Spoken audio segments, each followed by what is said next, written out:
Hi, I'm James Lee Joe. Glad to have you with me. This week's reading is from an anthology called The Soul is Here for Its Own Joy, Sacred Poems from Many Cultures, edited by Robert Bly. And I'm going to read you, a dozen or so poems from this collection. I wanted to put together a group of poems that have to do with spirit, some uplifting, but not all uplifting. There's more to spirit than that. And as we continue to cope with sheltering at home and COVID-19, I thought poems that touch the soul might be a good choice. The first poem is by Rainer Maria Rilke, translated from the German, and this poem is called Sunset. Slowly the west reaches for clothes of new colors, which it passes to a row of ancient trees. You look, and soon these two worlds both leave you. One part climbs toward heaven, one sinks to earth, leaving you, not really belonging to either, not so hopelessly dark as that house that is silent, not so unswervingly given to the eternal as that thing that turns to a star each night and climbs, leaving you. It is impossible to entangle the threads to your own life, timid and standing high and growing, so that sometimes blocked in, sometimes reaching out. One moment your life is a stone in you, and the next a star.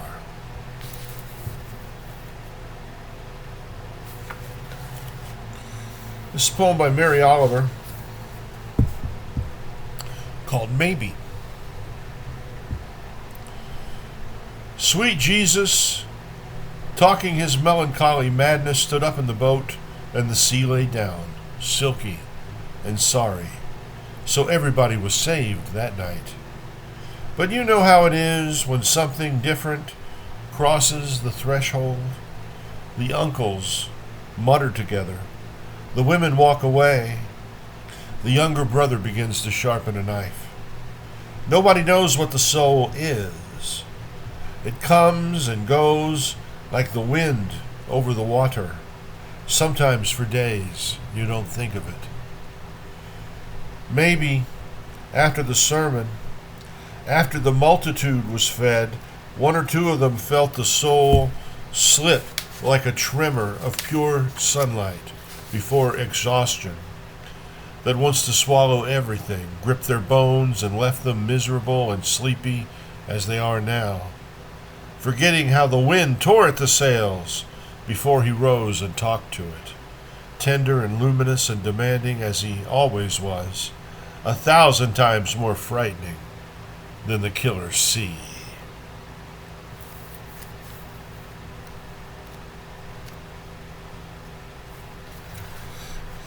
This is a poem also by Rainer Maria Rilke. He had a hard childhood. His mother wanted a girl, so he's named Rainier and then some girls' names like Maria and then Rilke. And when he was a small little fellow, his mother would often dress him as a girl when no one was around and make him answer to Maria. And you have to knock at the door and say, "May I come in, Mother?" And she'd say, "Who's there? Is it that naughty Rainier?" And he'd say, "No, it's a Maria." And then he could come in and they'd have tea. That can have an effect on a person. Sometimes a man, by Rainer Maria Rilke. Sometimes a man stands up during supper and walks outdoors and keeps on walking because of a church that stands somewhere in the east. And his children say blessings on him as if he were dead. And another man who remains inside his own house dies there, inside the dishes and in the glasses, so that his children have to go far out into the world toward that same church, which he forgot.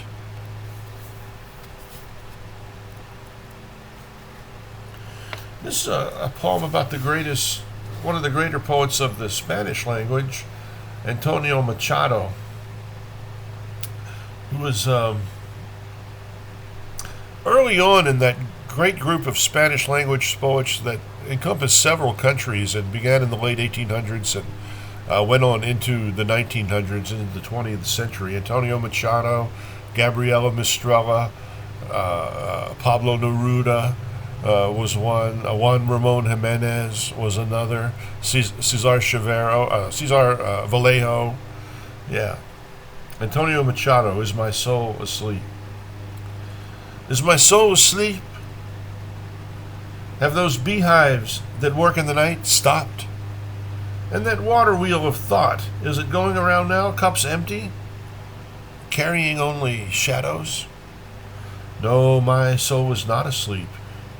It is awake, wide awake. It neither sleeps nor dreams, but watches, its eyes wide open, far off things, and listens at the shores of the great silence.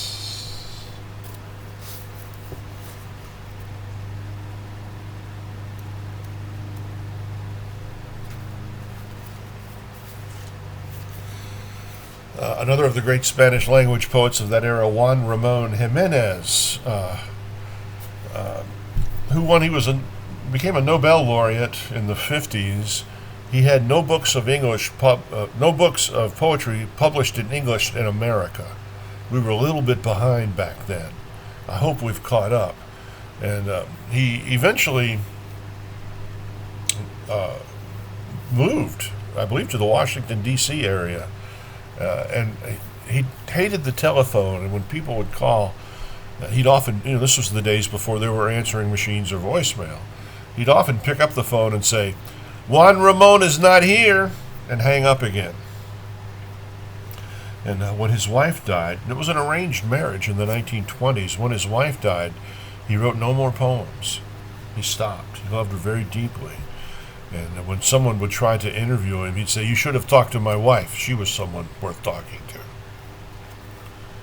Remorse. Time must have covered it over with roses so it would not be remembered. One particular rose that has an unexpected magic. On top of each lonely hour of gold or shadows, a place just right to hold painful memories. So that among the divine and joyful climbing roses, scarlet, white, which would leave no room for the past, the soul would be wound into the body. It's beautiful, beautiful music in the language there. And this is a very famous poem, going back to Antonio Machado. The wind one brilliant day called to my soul with an odor of jasmine. In return for the odor of my jasmine, I'd like all the odor of your roses. Well, I have no roses. All the flowers in my garden are dead. Well, then, I'll take the withered petals and the yellow leaves and the waters of the fountain. The wind left, and I wept. And I said to myself, what have you done with the garden that was entrusted to you? When my wife and I bought this house, we're in my bedroom, by the way. I like to do these online readings and things back here because it's quiet back here. No one bothers me. And I have a desk back here, too. When we bought this house, one of the first things that drew me was the jasmine. All along the east side of the house, along the fence, with crepe myrtles above it, which have those red flowers, and the white jasmine below along the fence, and across the street, a park. You can sit on the patio, and it's quite lovely, and you can smell the jasmine. I'll read this one a second time. The Wind One Brilliant Day by Antonio Machado. Machado, if you don't know Machado, Machado, Antonio Machado. Please look him up. The wind one brilliant day called to my soul with an odor of jasmine. The wind brought him the jasmine. The wind one brilliant day called to my soul with an odor of jasmine. And then the wind, this is the wind speaking. In return for the odor of my jasmine, I'd like all the odor of your roses. I have no roses. All the flowers in my garden are dead. Well then, this is the wind again. Well then, I'll take the withered petals and the yellow leaves and the waters of the fountain. The wind left, and I wept.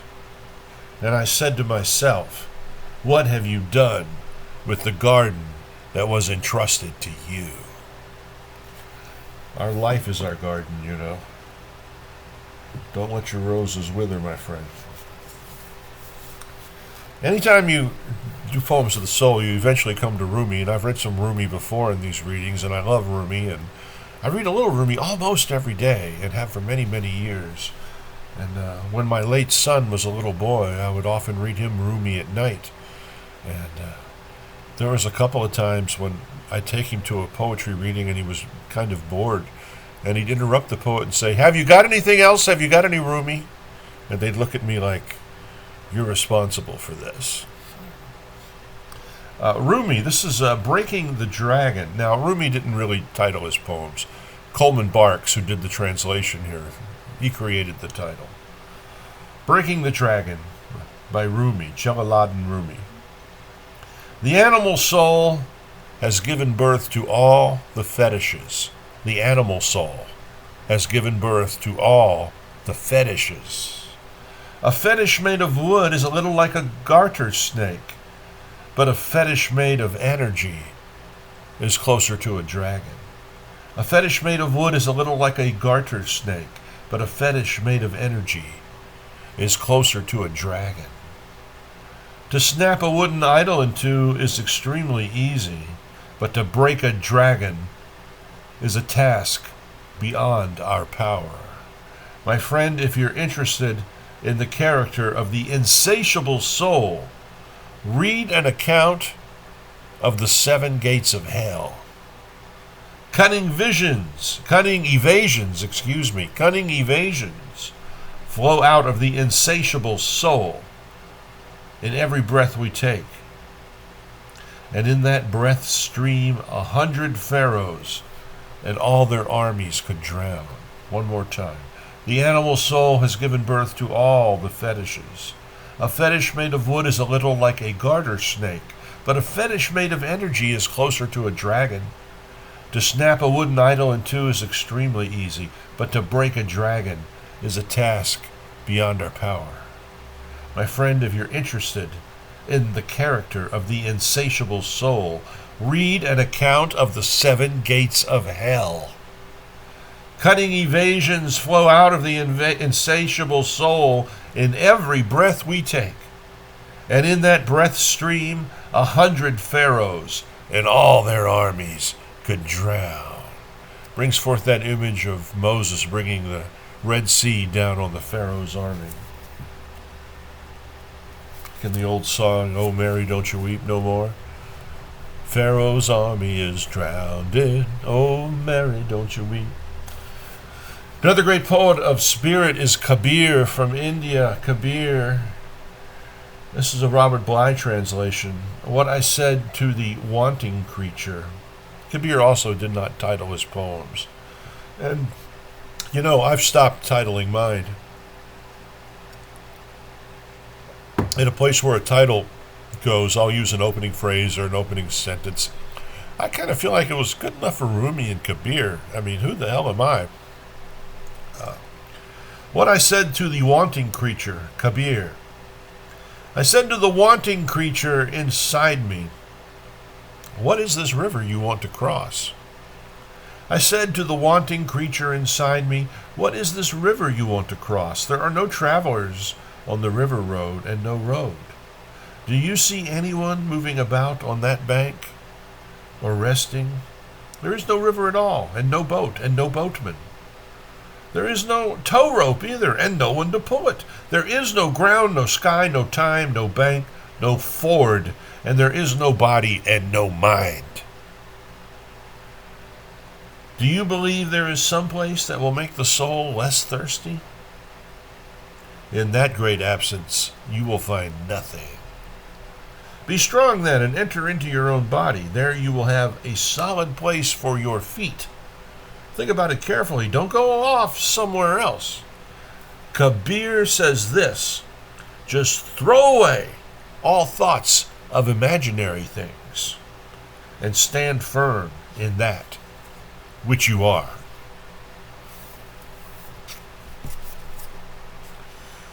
Powerful work by Kabir. And from the poet Jane Kenyon, who we lost far too soon. I think she was only 47 or maybe 48 when cancer took her away from us. Jane Kenyon, briefly it enters and briefly speaks. I am the blossom, pressed in a book and found again after 200 years. I am the maker, the lover, and the keeper. When the young girl who starves sits down to a table, she will sit beside me. I am food on the prisoner's plate. I am water rushing to the wellhead, filling the pitcher until it spills. I am the patient gardener of the dry and weedy garden. I am the stone step, the latch, the working hinge. I am the heart contracted by joy, the longest hair, white before the rest. I am there in the basket of fruit presented to the window. I am the musk rose, opening unattended, the fern on the boggy summit. I am the one whose love overcomes you, already with you, when you think to call my name. One more time. Briefly it enters and briefly speaks, by Jane Kenyon. I am the blossom, pressed into a book and found again after 200 years. I am the maker, the lover, and the keeper. When the young girl who starves sits down to a table, she will sit beside me. I'm the food on the prisoner's plate. I'm the water rushing to the wellhead, filling the pitcher until it spills. I'm the patient gardener of the dry and weedy garden. I am the stone step, the latch, and the working hinge. I am the heart contracted by joy, the longest hair white before the rest. You ever see someone where that happened? My daughter had black hair. When she was a young teen, there's one hair turned white, one hair. Used to worry the hell out of her. I thought it was wonderful. I am the heart contracted by joy, the longest hair white before the rest. I am there in the basket of fruit presented to the widow. To the widow. I am the musk rose opening unattended. What is that like? A beautiful rose opens and no one is there to see it. Happens all the time, somewhere. I am the musk rose opening unattended, the fern on the boggy summit. I am the one whose love overcomes you, already with you when you think to call my name. Jane Kenyon. What a powerful, powerful poet, and what a shame to lose her. She, powerful force. As you can tell, I loved her very much. One more from Ramon Jimenez to wrap up our reading. I am not I. I am not I. In Spanish, yo soy no yo. Yo soy no yo. I am not I. I am this one, walking beside me, whom I do not see, whom at times I manage to visit, and whom at other times I forget, the one who remains silent when I talk, the one who forgives, sweet, when I hate, the one who takes a walk where I am not, the one who will remain standing when I die. One more time, I'm going to read that through. Juan Ramon Jimenez. Yo soy no yo. Yo soy no yo. I am not I. I am not I. What am I if I'm not I? This is a poem about the soul. I'm not this body. I am this force that's inhabiting this body. I am not I. I am this one walking beside me whom I do not see, whom at times I manage to visit, and whom at other times I forget. You might go days without even thinking of your soul. Is there even a soul? Can't prove it. There's a little bit of faith there. I am not I am this one walking beside me, whom I do not see, whom at times I manage to visit, and whom at other times I forget. The one who remains silent when I talk, the one who forgives, sweet, when I hate. The one who takes a walk where I am not, the one who will remain standing when I die. I want to thank you for listening to these poems this evening. There'll be another group put here on the same link, james-lee-job.blogspot.com, 7:30 every Friday while the COVID mess is going on.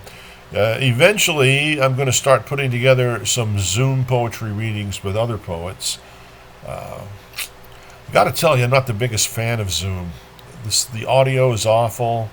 If one person's internet freezes, it throws everything out of whack. There's that. But, what are we going to do? That's the game we got right now. But I will get some of those going. The plus about Zoom poetry readings is you can get poets from anywhere. See, my poetry reading series is in Davis, California. I can't get a poet from Wales to come to Davis, California to do a reading, right? I don't have the funds for that. But I do know a couple of poets in Wales, and I bet I can get them on Zoom readings, right? So I will do some of that. Also, if you want to read some of my poems, this is on my blog. Just, scroll down. You'll see mostly, not completely, mostly prose poems, short prose poems have been my focus for a while. I doubt if I stay with that all my life, but I've been mainly focusing on that for a couple of years, and it feels it feels like home. It feels very good to me. And also, if you want to see some videos of me reading my own poems, I have a YouTube channel, youtube.com/James Lee Job, all written in one word, right? You know how to do that. Okay. Or you can just go to YouTube and search on my name, James Lee Job. It'll work the same way. There's about 10 years of videos there. So you can actually scroll down a bit on that page and find some much older stuff. Thank you very much. I appreciate you coming. I hope everyone stays safe. Wash your hands. Wear a mask. Don't play with this. Don't play with this. The federal government is not in charge. Bye.